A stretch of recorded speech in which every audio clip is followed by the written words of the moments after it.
Questo programma vi è offerto da Confartigianato Udine Servizi Srl.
Buonasera, ben trovati a Meteo Weekend. Avete visto le immagini introduttive, parlano in qualche modo di clima, di cambiamento del clima, di riscaldamento globale.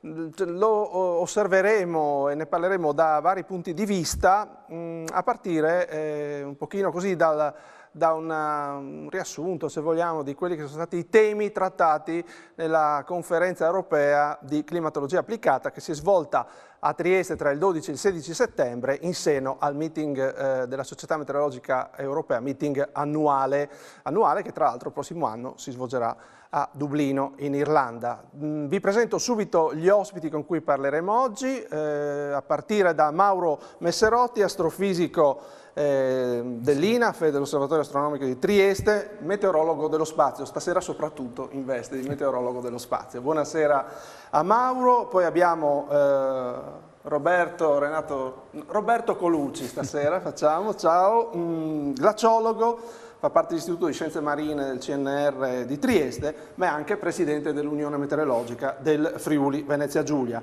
A seguire Fulvio Stel, fisico tecnico dell'ARPA del Friuli Venezia Giulia, struttura operativa, qualità dell'aria. Buonasera anche a te. Buonasera a voi. Ed infine Filippo Giorgi, direttore della sezione di Fisica della Terra del Centro Internazionale di Fisica Teorica di Trieste. Buonasera anche a Filippo Giorgi, peraltro ricordo, insomma, col gruppo dell'IPCC nel 2007 ha preso anche il premio Nobel proprio per gli studi sugli scenari futuri riguardo il cambiamento del clima in atto, e così avremo anche così modo di aggiornare un po' qualche dato su questo tema in questo periodo. Un riscaldamento globale che è in accelerazione ormai da tempo, si diceva dagli anni 70, dagli anni 90 ancora, e siamo forse anche in questi ultimi anni, si succedono spesso record di temperatura media annuale, insomma. E iniziamo da Colucci per parlare proprio della conferenza che si è svolta a Trieste. L'abbiamo accennato anche l'altra volta in un breve servizio, insomma, conferenza che ha trattato tanti temi vicini al discorso del cambiamento climatico e che è arrivata a Trieste, in Italia ma a Trieste, che anche questo insomma è stato un motivo anche di orgoglio, anche perché ci sono alcuni istituti qui rappresentati che hanno in qualche modo ospitato, no? Sono ospiti locali della conferenza. Cosa possiamo dire a proposito? Sì, diciamo così, la proposta alla IMS, alla European Meteorological Society, effettivamente l'ha avanzata 4 anni fa proprio l'Unione Meteorologica del Friuli Venezia Giulia. Proposta che è stata valutata e all'epoca erano in concorso così anche Atene e Dublino per l'edizione 2016. Alla fine insomma, siamo riusciti a portare in Italia, in Friuli Venezia Giulia e a Trieste questo importante evento internazionale. Devo dire che per un'associazione come l'Unione Meteorologica del Friuli Venezia Giulia, quindi un'associazione piccola, regionale, locale, portare a casa un evento di questo tipo per noi insomma è stato sicuramente un qualcosa di eccezionale. E quindi abbiamo poi anche così diviso un po' le fatiche degli organizzatori locali assieme all'ICTP, rappresentato qui oggi da Filippo, all'ARPA del Friuli Venezia Giulia, al Consiglio Nazionale di Ricerca, in particolare all'Istituto di Scienze Marine, ma anche altri istituti hanno aiutato, hanno dato una mano ad organizzare alcuni eventi e alcune sessioni.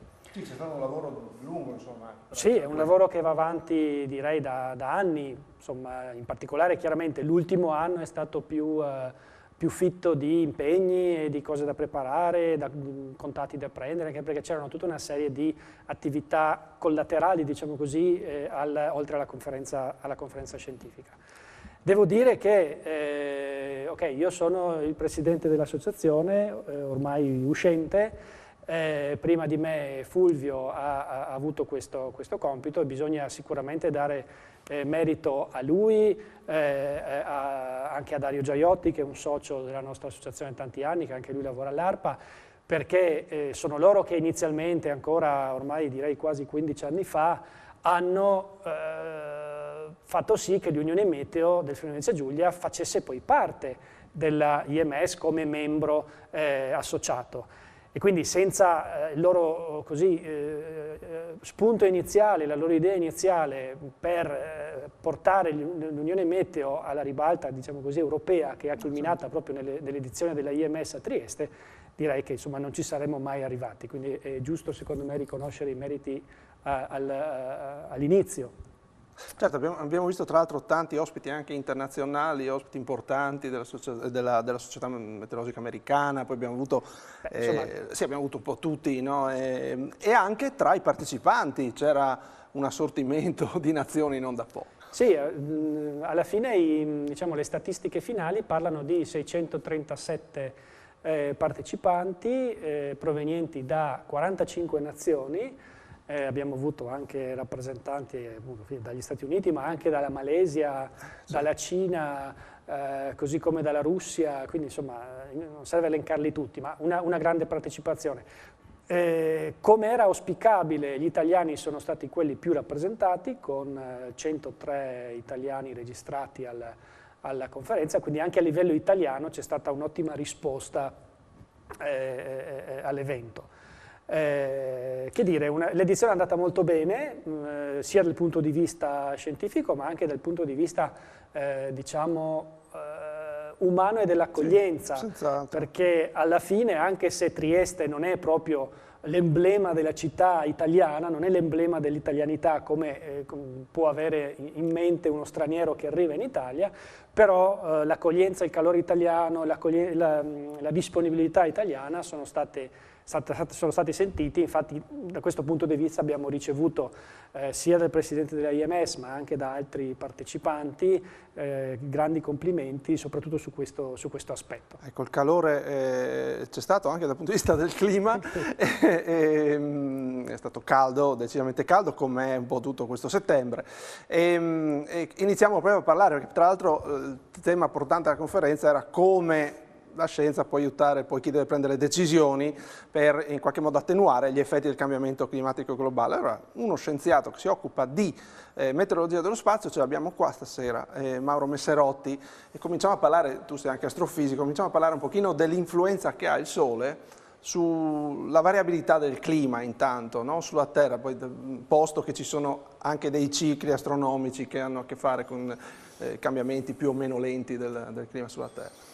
Ma decisamente una domanda da 100 milioni di euro, perché è un argomento molto difficile e complicato. Già non c'è consenso sul termine meteorologia dello spazio, perché sono 10 anni che nell'ambito appunto degli specialisti si discute se il termine meteorologia, che riguarda ovviamente le variazioni delle meteore, cioè dei transienti nell'atmosfera terrestre, può essere esteso allo spazio esterno, abbiamo detto vabbè, per estensione diciamo, e per analogia utilizziamo questa terminologia, quindi la meteorologia dello spazio si occupa di studiare le perturbazioni fisiche che provengono in primis dal Sole ma anche da altri oggetti astrofisici e costituiscono un input di energia in grado di perturbare quello che è il geospazio, quindi la magnetosfera, il campo magnetico terrestre, per arrivare ovviamente fino all'atmosfera della Terra.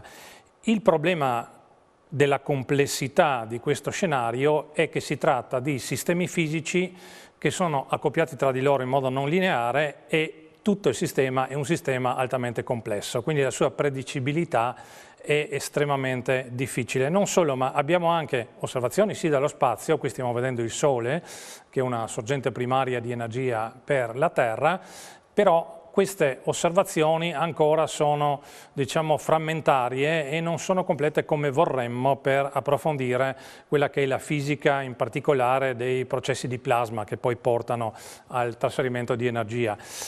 È ovvio che il Sole è una sorgente di energia che è studiata ormai da decenni e è studiata anche dallo spazio, quindi l'irradianza solare è stata misurata negli ultimi decenni con un buon livello di precisione, però si è visto che è stato necessario ricalibrare le scale dell'irradianza solare. C'è stata una presentazione nella sessione che appunto abbiamo coordinato sulle relazioni tra il Sole, la Terra e la meteorologia, proprio perché le serie diciamo temporali che erano state misurate allo spazio risultano piuttosto affette da rumore e quindi è stato necessario effettuare una ricalibrazione. Poi si è visto che la variazione dell'input di energia da parte del Sole globalmente sarebbe minimale, quindi siamo sull'ordine dell'1 per 1000, ma in realtà si è vista che la variazione spettrale, cioè quando il Sole è molto attivo, quelle che sono le lunghezze d'onda più corte, quindi i raggi ultravioletti, i raggi X, presentano una variabilità che può essere anche di 100 volte o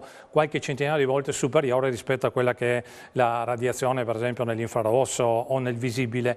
Tutto questo si sta cercando adesso di comprendere anche in quelli che sono i modelli climatologici dei vari strati dell'atmosfera che venivano modellizzati fino a non molto tempo fa, ma in maniera un po' limitativa per quanto riguarda, diciamo, l'incorporazione dell'effetto solare. Adesso si è visto che anche la mesosfera e la stratosfera, oltre che la termosfera, sono interessate da vari processi, non solamente dovuti all'input da parte della radiazione solare, ma anche da parte per esempio del vento solare, che è un flusso di particelle che va a modificare quello che è il circuito globale elettrico che abbiamo nella ionosfera terrestre, che è quello strato atmosferico che va tra 50 e circa 800 km di altezza, quindi comprende anche la troposfera e la stratosfera, no, la troposfera no, ma diciamo la mesosfera, la stratosfera e la termosfera, e ci sono dei processi di accoppiamento che in qualche modo influenzano anche lo stato, diciamo, di temperatura di questi strati atmosferici. Ma siamo ancora agli inizi, quindi per questo dicevo che sono fenomeni che si cominciano a comprendere solo ora e in particolare richiedono un approfondimento dal punto di vista delle osservazioni dallo spazio. Ecco, infatti Mauro, tra l'altro prima vedevamo alcune slide che passavano con delle domande, no? Sarà questo, sarà questo, sarà questo, oppure tutto insieme, diciamo, cioè, c'erano vari fattori, no, Sì, in quelle slide c'erano le varie domande relative appunto al modello della NASA, al modello climatico della NASA, quali sono i fattori che concorrono, che possono essere primari nel riscaldamento globale. Ed emerge in base alle conoscenze attuali che il fattore antropogenico è quello dominante. L'uomo, cioè, perché possiamo considerare gli aerosol, possiamo considerare vari altri tipi, diciamo, di fattori, ma il dominante al momento attuale, in base alle osservazioni attuali, è quello antropogenico, tant'è vero che è stato proposto il termine antropocene per definire la nostra era, cioè quella in cui stiamo vivendo. Potrebbe essere tra quelle più brevi, diciamo, nell'arco della storia della Terra. Noi ci fermiamo per la pubblicità e rientriamo iniziando con le previsioni del tempo.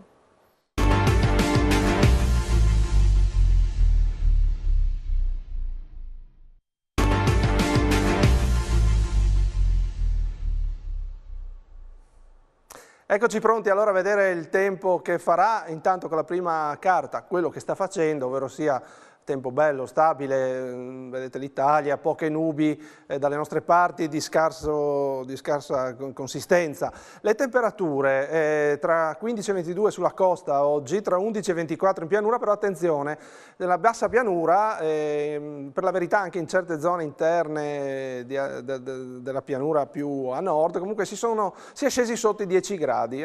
Vado a menzionare la stazione di Pradamano dell'ARPA dell'Osmer, o meglio della Protezione Civile al momento, che ha segnato 8 gradi, quindi una temperatura abbastanza bassa, però di giorno, come vedete, si va su e il sole di cui parlava prima Messerotti scalda ancora, che è un piacere.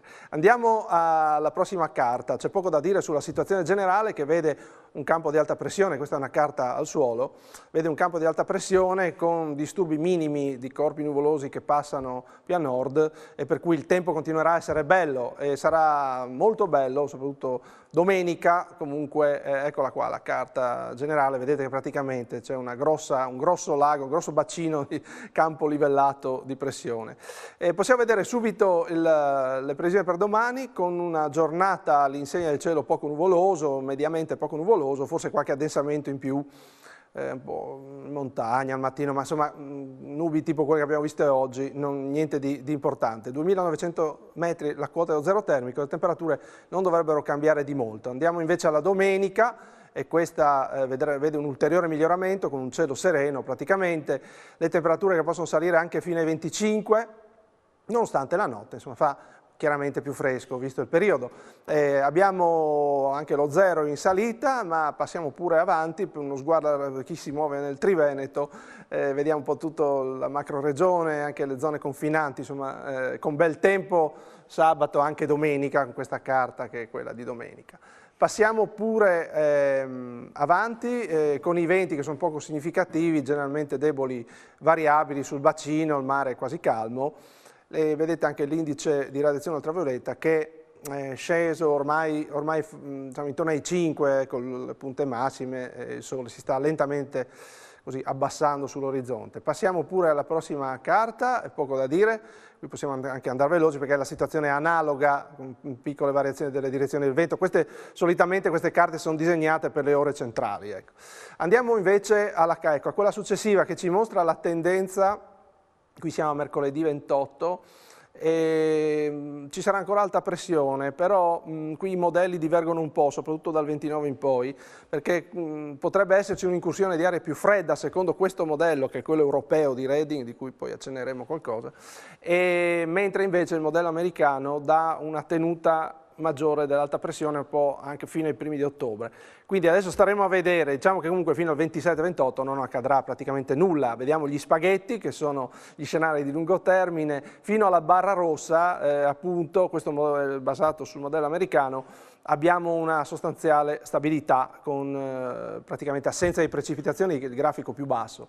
E vedete l'andamento termico sembra proporre una diminuzione, poi un aumento in quota, si rifletterà abbastanza poco al suolo. Comunque staremo a vedere perché divergono dagli scenari dal 27-28 in poi, sono più divergenti e quindi bisognerà andare a seguire la situazione con i nuovi aggiornamenti. Possiamo vedere il primo riepilogo, le primi 3 giorni della settimana, con una tendibilità abbastanza alta in questo caso, dovremmo avere cielo poco nuvoloso anche sereno, quindi insomma bel tempo con temperature alte per il periodo. Settembre sta viaggiando su medie altine, soprattutto dovute al tempo che ha fatto fino a oltre metà mese, ma anche con questa situazione di mantenimento alla fine vedrete che avremo un mese più caldo della norma e non di poco.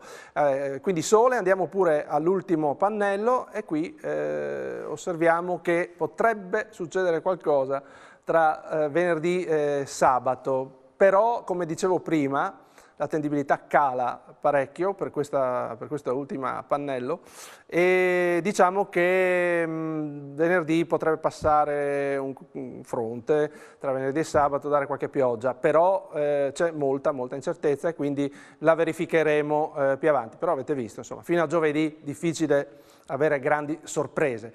Con il tempo è tutto e con il tempo vi do appuntamento agli aggiornamenti su Telfriuli quotidiani a partire da lunedì mattina con ore 7. Noi torniamo al nostro argomento, è la volta di parlare con Fulvio Stel, qualità dell'aria, settore qualità dell'aria, quindi insomma quello che anche ci dà le notizie sull'inquinamento da polveri sottili, da ozono, eccetera, eccetera.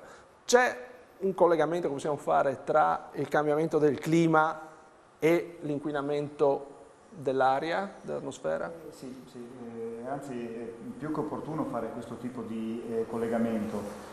Proprio perché anche relativamente di recente purtroppo ci si è resi conto che non è possibile affrontare il tema, non è efficiente affrontare il tema dei cambiamenti climatici in maniera disgiunta da quello che è il tema più generale ambientale, nello specifico della qualità dell'aria. Per ragioni storiche, culturali, le comunità che studiavano i cambiamenti climatici o comunque le forzanti al clima erano diverse da quelle che studiavano la qualità dell'aria, per motivi storici, culturali, anche perché in passato la qualità dell'aria era vista come un problema sostanzialmente locale. E questo però ha portato delle inefficienze sia diciamo così, negli studi, nella comprensione e soprattutto nelle politiche per combattere sia l'inquinamento atmosferico che i cambiamenti climatici. E di storie ce ne sono tante. Una storia che è abbastanza eclatante è ad esempio quella delle piogge acide. I diversamente giovani all'ascolto si ricorderanno che negli anni 60 e 70... Scusa se ti interrompo perché questa dura un po', ma questa è inserita proprio qua. Questa è un'immagine, anche questa molto importante, perché qui si vede un ghiacciaio che è annerito e anche questo annerimento è molto probabilmente di origine antropica, quindi diciamo sono le emissioni di polveri sottili di origine antropica che diciamo così, oltre a ridurre quella che è la qualità dell'aria e oltre ad essere nere, quindi trattenere in qualche modo la radiazione solare, hanno anche un effetto ulteriore, indiretto, che è quello di annerire i ghiacciai e quindi di diciamo così, aumentare quello che è il loro scioglimento. Questo è un aspetto molto importante perché diciamo, ci dice che dobbiamo essere abbastanza bravi da sviluppare delle politiche integrate sia di qualità dell'aria che di lotta ai cambiamenti climatici. Parlavo prima delle piogge acide, questo è un esempio abbastanza eclatante perché appunto negli anni 80 ci si è resi conto che queste piogge acide erano legate alle emissioni in particolare di zolfo. E la soluzione che è stata trovata a questo problema è stata di tipo ambientale e tecnologico, cioè si è continuato a bruciare combustibili fossili tanto quanto lo si faceva in passato e ancora di più, solamente togliendo quelle che erano le emissioni di zolfo. E cosa facevano queste emissioni di zolfo oltre a diciamo così, inacidire le piogge? Comunque rendevano più dense le nuvole e quindi in qualche modo contribuivano un po' a ritardare gli effetti dell'anidride carbonica che invece tratteneva il calore e quindi spingeva verso un clima a temperature più alte. Quindi il fatto di aver risolto, così si pensava, un problema ambientale nella maniera sbagliata ha incrementato quello che è invece il problema dei cambiamenti climatici, in quanto le temperature sono schizzate su molto rapidamente, le temperature medie globali, proprio anche perché è venuto meno questo freno a mano, diciamo così, delle emissioni di zolfo. Più recentemente, ad esempio, invece per combattere quelli che erano gli effetti delle emissioni di anidride carbonica si è incentivato anche a livello europeo quello che era l'utilizzo delle vetture diesel che effettivamente a parità di chilometri percorsi emettono meno anidride carbonica, però peggiorano quello che è la qualità dell'aria. Ora mi ricollego anche a quello che ci hai mostrato tu per quanto riguarda il ghiacciaio annerito. È emersa l'importanza di adottare delle politiche integrate, quindi lavorare anche su quelle che vengono chiamate leve a rapida risposta, cioè se io riduco le emissioni di polveri faccio bene sia alla qualità dell'aria, quindi all'ambiente, ma faccio bene anche perché combatto quelli che sono i cambiamenti climatici e il beneficio che ottengo è rapido, immediato, perché adesso banalizzo, ma ad avere ghiacciai più riflettenti ottengo un beneficio immediato senza dover aspettare che in qualche modo il sistema riassorbisca l'anidride carbonica, eccetera. Quindi è importante ovviamente agire sull'anidride carbonica, ma si è visto che è molto, diciamo così, importante anche agire su queste leve. Diciamo così, queste particelle, il PM10, questo black carbon di cui si inizia a parlare, si parlerà ancora di più in futuro, che sta entrando anche in quelle che sono le direttive europee proprio di lotta all'inquinamento atmosferico, è importante ridurlo anche per motivi climatici. Un altro inquinante molto importante è ad esempio l'ozono. L'ozono che oltre a far male in estate alle persone che lo respirano, fa male anche al clima perché contribuisce a trattenere la radiazione nei pressi del suolo, quindi è di fatto un gas a effetto serra o clima alterante, ma ha anche un effetto indiretto molto importante perché se l'atmosfera è ricca di ozono le piante sono meno produttive, quindi riduco i raccolti, ma anche riduco la capacità, ad esempio, degli alberi d'alto fusto a stoccare la CO2, l'anidride carbonica. E questo è tanto più vero non nelle zone mediterranee, ma nel nord Europa dove le piante, diciamo così, per vari motivi, siccome hanno gli stomi un po' più grandi, sono più sensibili agli effetti dell'ozono. Ecco, se riuscissi in qualche modo ad agire sull'ozono riducendo quelle che sono le concentrazioni, fare bene sia alla qualità dell'aria che al clima. Ecco, queste sono, diciamo così, un po' le frontiere della ricerca e anche delle politiche da sviluppare che nascono proprio dal fatto di avere... Eccole qua le piantine. Ecco, qui si vede molto bene la pianta sulla sinistra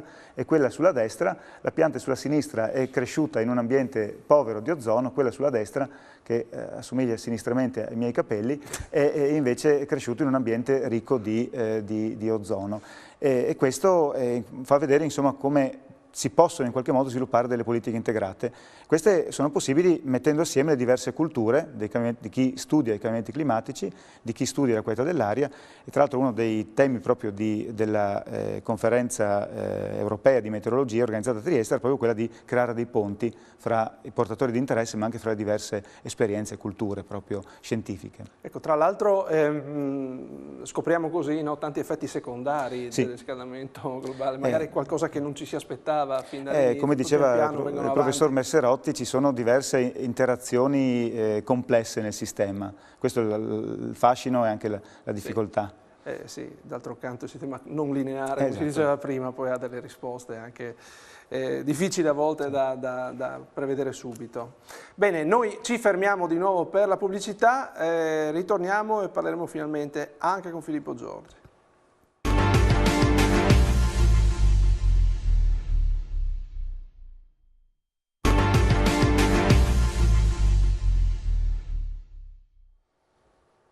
Ecco, rientriamo in studio con Meteo Weekend, dicevo al momento di parlare con Filippo Giorgi, che tra l'altro ha aperto un po' la conferenza, è stato uno degli interventi d'apertura, parlando della necessità di comprendere gli effetti su scala regionale, su scala più piccola di quella globale, no, planetaria, del cambiamento climatico. C'è anche una difficoltà proprio a costruire dei modelli che rispondano o che diano risposte, insomma, per il futuro, anche perché spesso e volentieri, cioè, chi deve prendere le decisioni, questi famosi decisori di cui si parlava, dovrebbe in teoria ragionare anche a lungo termine, dovrebbe, perché spesso la politica non lo fa. Certo, diciamo, questa informazione a carattere regionale, come la chiamavi tu, è l'informazione più importante, perché insomma, sapere che la temperatura globale si scalda di 1 grado o che le precipitazioni a livello globale aumentino di un 2-3%, diciamo, ha la sua importanza, ma fino a un certo punto. Quello che ci si chiede è che, diciamo, i cosiddetti stakeholders, o coloro che devono fare le politiche di risposta ai cambiamenti climatici, è di sapere cosa succede sul territorio, nel Friuli, a Udine, a Trieste e così via. Questo è un problema molto importante, forse è il problema più importante di tutto questo dibattito sui cambiamenti climatici, perché il clima, come insegnano i miei colleghi, il clima locale dipende non solo da quello che succede a livello planetario, dal sole o dall'anidride carbonica e così via, ma dipende molto anche da fattori locali. Scusa se ti interrompo, vedendo quelle immagini si parla già anche di migrazioni dovute al clima, no? Sì, quindi sì, anche questo esatto, perché in alcune zone del globo può essere un riscaldamento più alto oppure un aumento di eventi estremi di precipitazione, ondate di calore, siccità e così via, in altri luoghi molto di meno, e quindi si creano stress ulteriori a quelli già esistenti che potrebbero effettivamente causare aumentare queste migrazioni di massa, che oggi, come sappiamo, è un tema particolarmente scottante. Fare queste proiezioni, queste previsioni, se vuoi, climatiche a livello regionale e locale è molto difficile, perché appunto i modelli di clima globali che abbiamo oggi sono modelli che non hanno una risoluzione molto alta, quindi non vedono molto bene soprattutto questi effetti a livello locale. Questo perché per girare questi modelli che sono molto complessi servono dei calcolatori molto potenti e nonostante la potenza di questi calcolatori aumenti in maniera esponenziale non è ancora sufficiente a risolvere questi processi. Per dirne una, nei modelli globali le Alpi sono considerate come una collina di 1000-1500 metri di altezza. Questo accadeva anche nei modelli meteorologici, no? Di una volta, sì, adesso i modelli meteorologici sono molto migliorati, vanno su scala molto più fina e quelli globali ancora non molto. Per cui insomma, si sono sviluppate delle tecniche per diciamo, migliorare l'informazione a livello regionale, nello specifico noi al Centro di Fisica ci occupiamo esattamente di questo. Quindi noi giriamo dei modelli climatici che noi chiamiamo a scala regionale e siccome appunto sono a scala regionale possiamo andare ad una risoluzione molto più alta, come avere una lente di ingrandimento se vogliamo. E una cosa importante che abbiamo visto è che quando si usano queste lenti di ingrandimento si va a vedere più in dettaglio e quello che si vede può essere molto diverso da quello che ci dicono i modelli globali. In particolare io in questa conferenza ho parlato di un lavoro che abbiamo appena pubblicato in cui il segnale di cambiamento, effetto dei cambiamenti climatici sulla precipitazione estiva sulle Alpi è completamente cambiato, mentre i modelli globali, quasi tutti i modelli globali ci dicevano che la precipitazione estiva sulle Alpi dovrebbe diminuire, quando si va a usare questa lente di ingrandimento si vede che il messaggio è esattamente il contrario, per tutta una serie di motivi che adesso è lungo andare a spiegare. E quindi, ecco, e questo varrà per altre zone? Questo vale un po' dappertutto, per esempio l'effetto dell'uso del territorio, quella è un'altra delle grandi incertezze nelle proiezioni, nelle previsioni climatiche.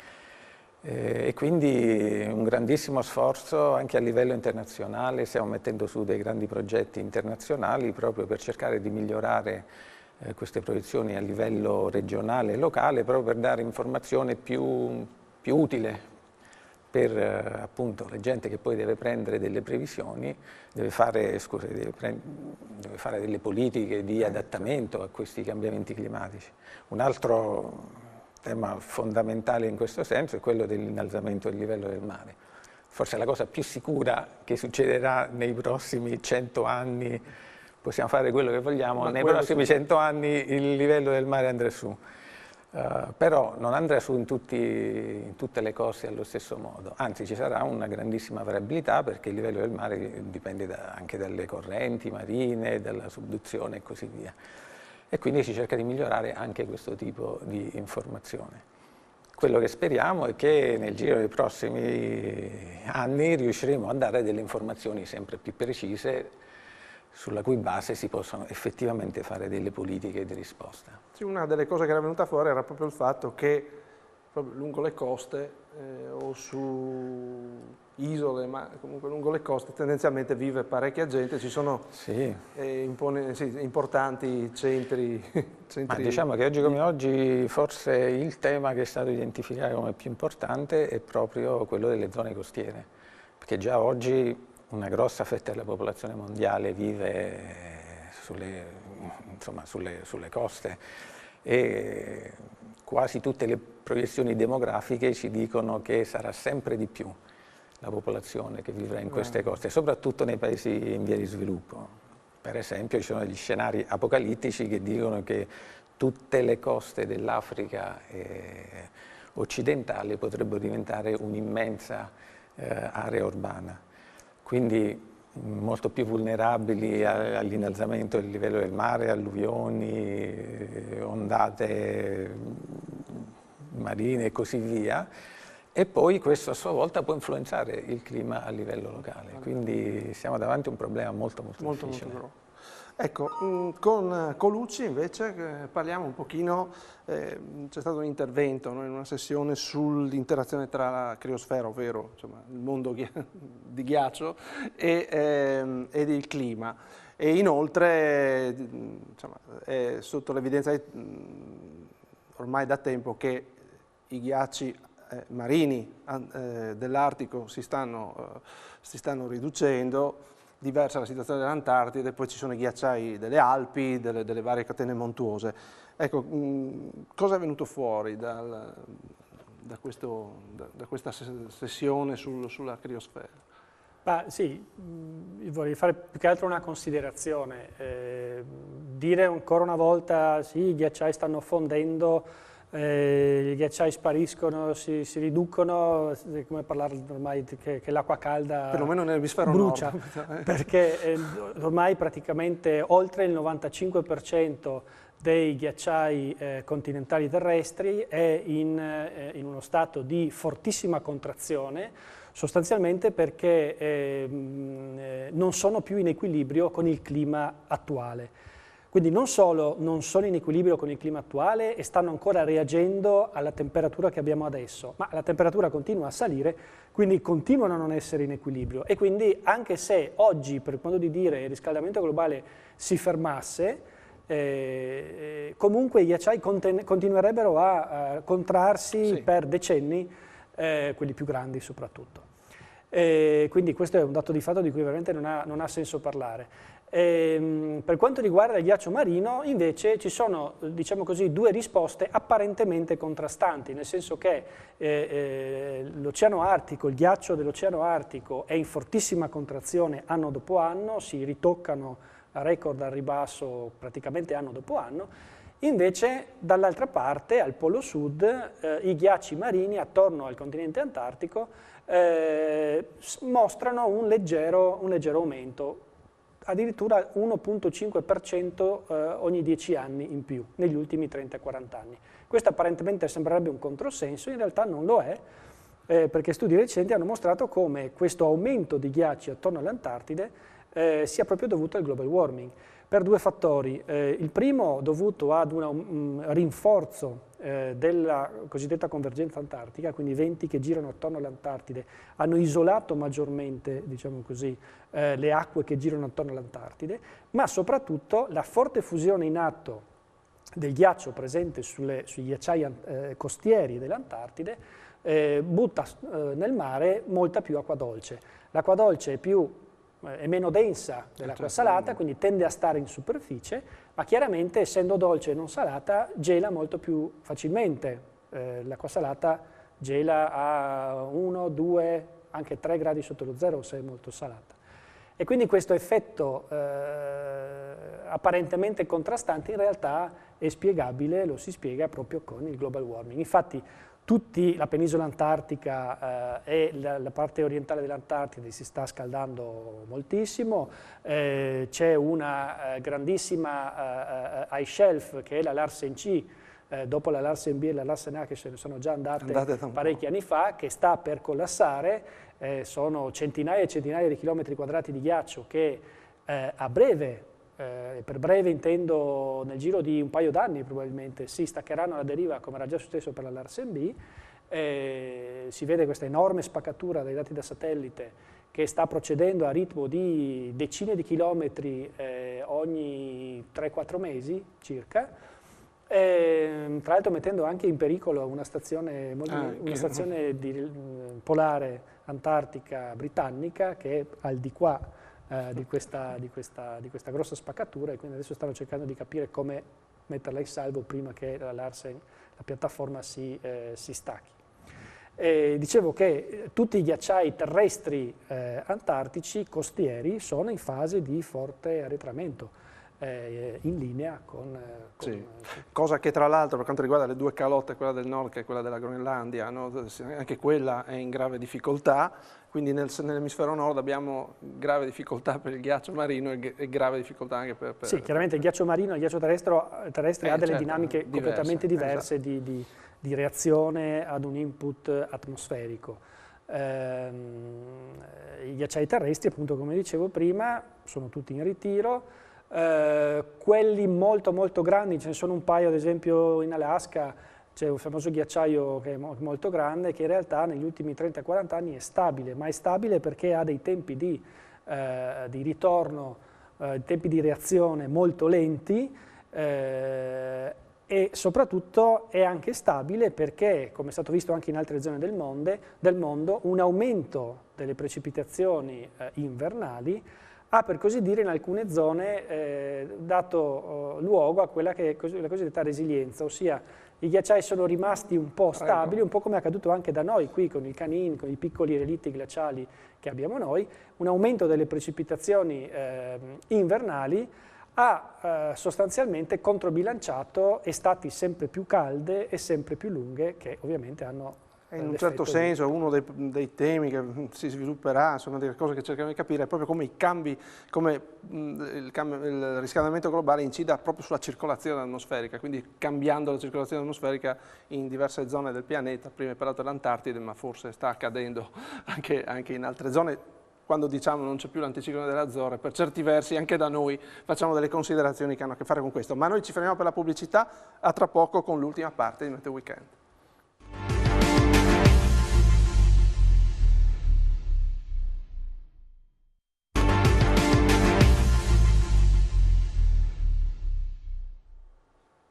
Ultima parte di Meteo Weekend per questa sera, dunque adesso affrontiamo il tema, torniamo un po' al discorso del rapporto tra meteorologia atmosferica e meteorologia dello spazio. Per questo siamo di nuovo con Mauro Messerotti, meteorologo dello spazio, per parlare un pochino di come possono interagire le due fra virgolette, discipline, chiamiamole, e quale contributo potrà dare la meteorologia dello spazio a modelli che tengano conto anche di questi effetti di cui abbiamo accennato prima, e se questo in effetti, secondo te, potrà portare a un ulteriore miglioramento della previsione, non della previsione, ma delle proiezioni dei scenari a lungo termine. Ma dunque premettiamo che abbiamo adesso superato la fase dell'Inquisizione, perché chi si occupava di studiare le forzanti spaziali veniva di solito etichettato con il termine di negazionista del global warming, cosa che in realtà non è vera, ma anzi, chi si occupa un po' di sistemi complessi sa che una minima variazione di uno dei parametri iniziali può portare a una divergenza e a un'ampiezza delle soluzioni del sistema complicatissima, e quindi il fatto di avere anche delle forzanti spaziali che hanno un ruolo maggiore di quello che conosciamo oggi può addizionarsi a quello che è l'effetto antropogenico, e quindi rendere ancora più catastrofico quello che è lo scenario che attualmente, o gli scenari che attualmente sono stati calcolati. Ecco perché si cerca di approfondire quale possa essere per esempio questo effetto di per esempio perturbazioni provenienti dal Sole. Sappiamo che il vento solare, appunto questo plasma elettricamente carico, influenza la magnetosfera terrestre, cioè il campo magnetico terrestre. Questo a sua volta ha effetti sulla ionosfera e quindi su tutto il sistema elettrico globale in ionosfera, e questo è accoppiato a sua volta in maniera non lineare con il clima dal punto di vista globale. Però, come ci ha insegnato Filippo Giorgi, dobbiamo considerare questo e calcolarlo a diverse scale spaziali, perché una cosa è considerare i modelli a livello globale per arrivare poi a livello regionale e locale, che è particolarmente difficile proprio da includere in tutti gli effetti che attualmente conosciamo. Ma dal punto di vista climatico globale ormai è consolidato che ci sono per esempio degli effetti sulla oscillazione artica, su quella che è l'oscillazione del nord atlantico, su quello che sono Qui parliamo di circolazione. Sì, il Niño e la Niña, cioè sono dei pattern, cioè delle configurazioni, pressione, temperatura, correnti oceaniche e così via a livello globale, ma sappiamo che in qualche modo, questo ormai è stato già identificato con vari lavori scientifici recenti, dell'azione da parte per esempio del vento solare indirettamente. Quindi riuscire a capire meglio quale sia dal punto di vista quantitativo l'azione di questi effetti potrà aiutarci ad affinare i modelli e quindi a riuscire, diciamo, ad ottenere delle previsioni più affidabili. Non vogliamo tradurre queste slide, ma comunque si capisce che sono schemi complessi. Sono schemi complessi semplicemente che mostravano un po' l'analogia tra la meteorologia terrestre e la meteorologia dello spazio, perché le metodologie sono analoghe dal punto di vista fisico, quelli che sono i processi fisici sono gli stessi solo su diverse scale spazio-temporali, ma alla fine, diciamo, la problematica può essere affrontata in un contesto globale. Sì, adesso vediamo ancora qui alcune delle slide. Qui tu hai fatto un intervento e questo un po' è quello che riportiamo. Perché mi riallaccio adesso, passiamo a Fulvio Stel. Si è parlato anche della possibilità, per esempio abbiamo avuto i vertici del Centro Europeo di Reading, quello per le previsioni a medio termine, c'è la volontà di cercare di andare oltre alle capacità attuali, no? Di predire anche i fenomeni meteorologici, non solo quelli climatici a più lungo termine, ma anche i fenomeni meteorologici che possono avere impatto forte. In questo caso, Fulvio Stel, parliamo di eventi estremi, perché non sempre deve essere il tornado, l'alluvione, può essere anche un lungo periodo di siccità anomalo per le zone in cui viviamo, no? Però insomma uno degli aspetti degli studi sul clima fatti negli ultimi decenni è proprio quello che sì, c'è più energia in gioco, cambia qualcosa, sembrano esserci più fenomeni violenti, magari confinati nel tempo, ma molto violenti e nello spazio, però ancora c'è da capirne di più, no? Tra l'altro il contributo potrà essere utile anche quello della meteorologia dello spazio. Anche questa è una domanda per un bel po' di migliaia di euro, saper conoscere la risposta. Se rispondi te li do.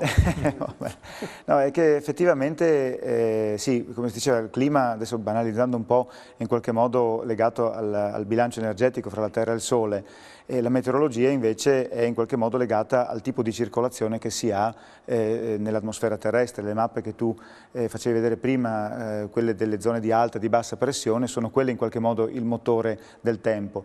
E quindi per capire se ad esempio questo genere di fenomeni, questi tornado che adesso che stai mostrando adesso in TV, capire se saranno più o meno frequenti, diciamo così, bisognerà avere in qualche modo qualcuno, qualche modello, qualche studio, qualcuno che ci dica insomma se la circolazione atmosferica sarà più favorevole all'insorgere di questo tipo di eventi, cioè se avremo più che ne so, fronti che interessano le Alpi, o se i fronti passeranno, parlando del Friuli, o se i fronti passeranno più a nord delle Alpi.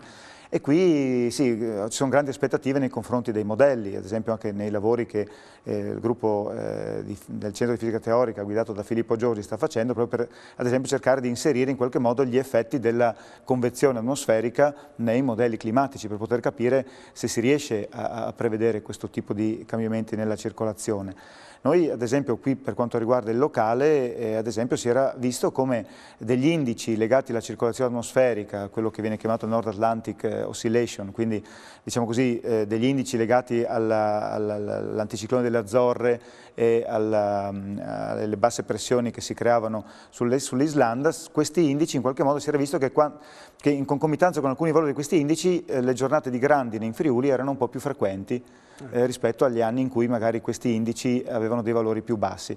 Ecco, questo è in qualche modo un tipo di lavoro che si può fare avendo delle basi dati abbastanza solide e robuste. Ecco Fulvio, qualcuno anche comincia a dire che sembrerebbe che una volta che si afferma un certo tipo di circolazione di questi tempi tende a durare, ad essere conservativa, che ne so, periodo secco lungo, un periodo di piogge lungo, ricordiamo il 2014 per le piogge per esempio, quindi qualcosa che va proprio, su cui c'è da capire un po' i meccanismi che portano a rallentare le onde, le cosiddette onde di Rossby, o comunque diciamo a rallentare E che, muovere in modo diverso la circolazione. È vero che questo rispondere anche qui sarebbe bello, è che il tema è veramente estremamente complesso, proprio perché mentre, anche qui banalizzo un po', scusate, ma i modelli climatici in qualche modo tengono conto di determinate forzanti di periodo medio-lungo, e mentre i modelli meteorologici tengono conto di forzanti che sono di breve periodo, e rispondere alle domande che tu facevi adesso su che tipo di sequenze di anni avrò, sono proprio nella zona grigia, in cui è tutta una non linearità fra quella che è la forzante di lungo periodo e di breve periodo. Quindi è un tema estremamente complesso a cui al momento credo non ci sia una risposta. Ci sono però tante brave persone che ci lavorano sopra. Ecco, non è poco. Ecco. E questo è bene. Allora, Filippo Giorgi,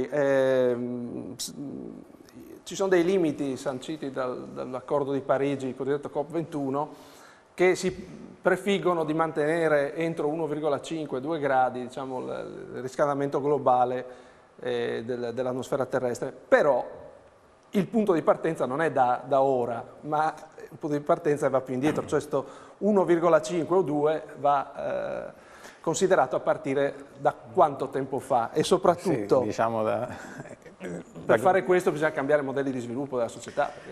Allora, intanto sì, sulla questione di 1,5, 2 gradi, spesso la gente non si rende conto appunto di questo fatto che dicevi, che questo 1,5 gradi non è rispetto alle temperature di oggi, ma è rispetto alle temperature preindustriali. Siccome nell'ultimo secolo, diciamo così, le temperature globali sono andate su di circa 1 grado, poco meno di 1 grado, significa mezzo grado di più delle temperature. Vedi, sono tutti contenti. Vedi, sono mezzo grado più delle temperature attuali o 1 grado. E questo è una target, un obiettivo secondo me molto molto ambizioso. Diciamo, la Comunità Europea aveva avuto questa target di 2 gradi da molto tempo, addirittura a Parigi si è passati al 1,5 gradi. Molti dicono che sia un obiettivo molto poco realistico. Però, insomma, i segni si vedono. Poco realistico nel senso difficile da molto difficile da raggiungere, se non qui vediamo gli atolli, tra l'altro, credo che impossibile. le Maldive sono state tra i primi, no? D'altro canto. Diciamo, qualche segno positivo c'è, di questi giorni appunto la notizia che gli Stati Uniti e la Cina hanno ratificato questo accordo di Parigi. Per attuare l'accordo bisogna raggiungere il 55% dei paesi con il 55% di emissioni. Oggi leggevo che siamo a 60 paesi che hanno ratificato, quindi lì ci siamo, e al 47-48% delle emissioni che hanno ratificato, ci manca ancora un pochino, probabilmente si raggiungerà. Il problema qual è? Magari cambiano i presidenti, cambiano i governi e cambiano le posizioni dei paesi. Quindi è un po' difficile secondo me seguire questi accordi internazionali. La cosa più positiva è questa spinta dal basso. Come diceva Fulvio prima, ci sono tanti problemi collegati, inquinamento, effetto serra, cambiamento climatico. Se prendiamo per esempio la Cina, lì c'è un problema di inquinamento pazzesco. Chiunque sia andato in Cina si rende conto che non si riesce praticamente a respirare. Si sono resi conto anche loro. Sì, è proprio un problema sanitario. Esatto, e stanno implementando molte politiche per ridurre l'inquinamento che riducono anche le emissioni di gas serra. Quindi diciamo sono delle politiche più, come si dice. E poi c'è questa spinta delle green economy, le energie alternative, le energie rinnovabili, nelle quali devo dire, con mia grande sorpresa, l'Italia è abbastanza all'avanguardia, soprattutto nell'ambito del fotovoltaico. E secondo me quella è la strada sostanzialmente da intraprendere, perché soprattutto per paesi come l'Italia ci renderebbe, per esempio, abbastanza indipendenti dal punto di vista energetico, dall'importazione di combustibili fossili, ma anche dall'importazione di energia che deriva dal nucleare. Quindi per molti paesi, leggevo addirittura in Portogallo, per una settimana sono riusciti a produrre tutta l'energia elettrica da fonti rinnovabili. Quindi diciamo è una cosa che si può fare. Certo. Le tecnologie ci sono e ci vuole la volontà. Il tema è interessante, roba da una puntata del nostro Massimo D'Eliva, Fuel Economy, perché c'è da rimodulare le economie, non so, penso ai paesi del Golfo, l'Arabia Saudita, tutti quelli che vivono praticamente solo su quello. Secondo me non è una questione di rimodulare l'economia, cioè oggi noi viviamo in una civiltà dello spreco, ma questo non è un cliché, questa è la verità. Oggi buttiamo via circa il 60% dell'energia che produciamo. Già solamente con l'efficienza energetica, non dico che si risolverebbe il problema, ma ci sarebbe vicino. Quindi basta intraprendere delle politiche più razionali. Non credo bisogna fare sconvolgimenti nel nostro modo di pensare, nella nostra cultura. Allora concludiamo proprio con questo invito a scelte razionali da parte di Filippo Giorgi. E io, a me non rimane che ringraziare i nostri ospiti, a partire da Mauro Messerotti, da Renato Roberto Colucci, da Fulvio Stel e poi per finire con Filippo Giorgi. Grazie. Appunto. E dicendovi anche che la prossima trasmissione sarà dedicata alla ciclovia Alpe Adria, un'altra trasmissione interessante, questa volta sul territorio, direttamente sul territorio, e tra l'altro un'eccellenza del nostro territorio. Vi auguro buon weekend, con il meteo ci troviamo lunedì mattina presto alle 7, arrivederci a tutti.